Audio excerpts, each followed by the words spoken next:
even in the course of a single day.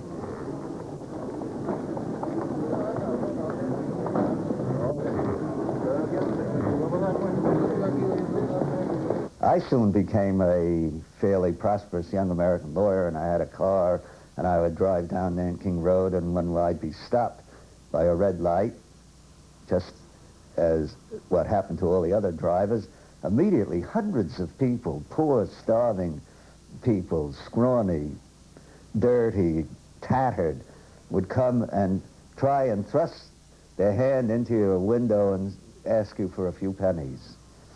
Well, of course, you could give all your pennies and maybe help 2 or 3 poor people a little bit, but there were hundreds, thousands, hundreds of thousands.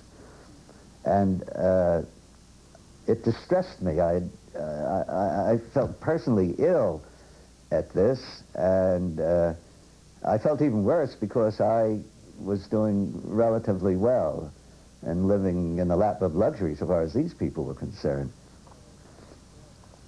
So, of course, this wasn't at all satisfying. I had come 12,000 miles to escape the, as I say, the sordid commercial marketplace. But of course, I found the law practice at that time as an American lawyer much more sordid and dirtier and crooked than it had ever been in New York, because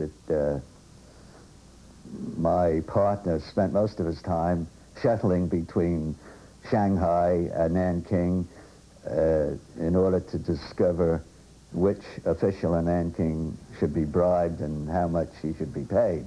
And that was that was commercial business in Shanghai.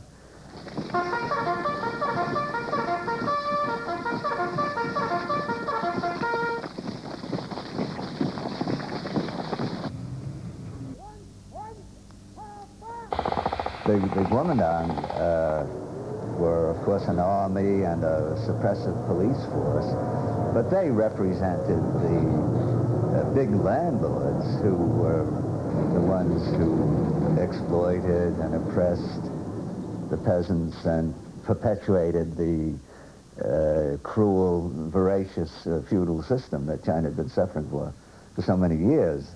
My wife, I might add, who was Chinese, her name in Chinese is Fengzi, which means phoenix. She, at that time, was editing a liberal magazine, which is called in Chinese Ren Shi Jian. She had many eminent contributors, people like Mao Dun, Guo Moruo, Xia Yan. And of course, by our standards today, it was very mildly liberal. At most, it advocated land reform. But even this type of change was violently resented and opposed by Chiang Kai-shek and his people. So in a sense, she was on the hit list sooner or later. And as the end approached, the Guomindang crowd and their police and their Gestapo-type organizations became more and more virulent and harsh. They arrested students, intellectuals, executed some, and it just got worse and worse. And my wife's magazine, of course, ran into a great deal of trouble. They couldn't get paper, and they'd be censored, etc. So by mid-1948, she was advised by friends to get out while the getting was good, and I was fed up with the kind of life I was leading.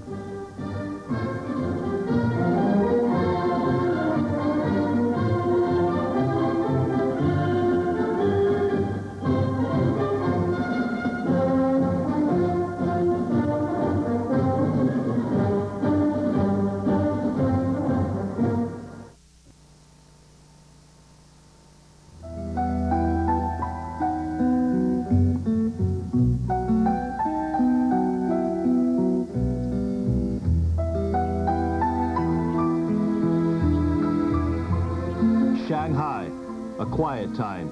even in a period of civil war. And for some, it was a time for new friends and romance. Sidney Shapiro. I met my wife about 2 days after I arrived in Shanghai with an introduction from a Chinese woman friend of hers whom I had previously met at Yale. I was at Yale studying Chinese, and this lady was studying drama at the Baker School, and we were exchanging English for Chinese lessons.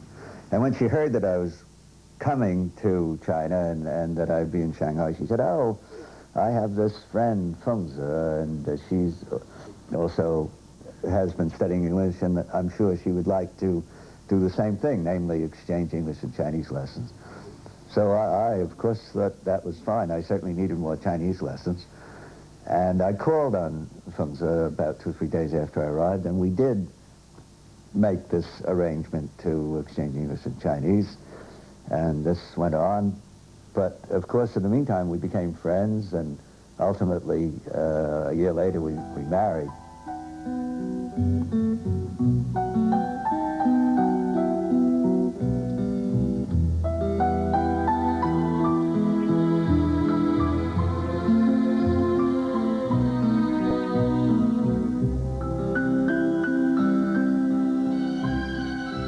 I saw a great deal of her from that time, from 47 when I arrived to mid-May, and then 48 when we married, and met many of her friends, mainly people in the theater, writers, musicians, people like that. And these were, of course, people who, while I doubt whether any of them, or very, very few of them, were communists, they were all strongly anti-Kuomintang, and in the Chinese way, very outspoken and very colorful. And of course, through my wife and through them, I learned a great deal of what was going on in China, and myself became more and more involved and more convinced of the necessity for a revolution. I was amazed both at the reaction of my mother and of her father. Her father was an old Qing dynasty official. They are Hans, but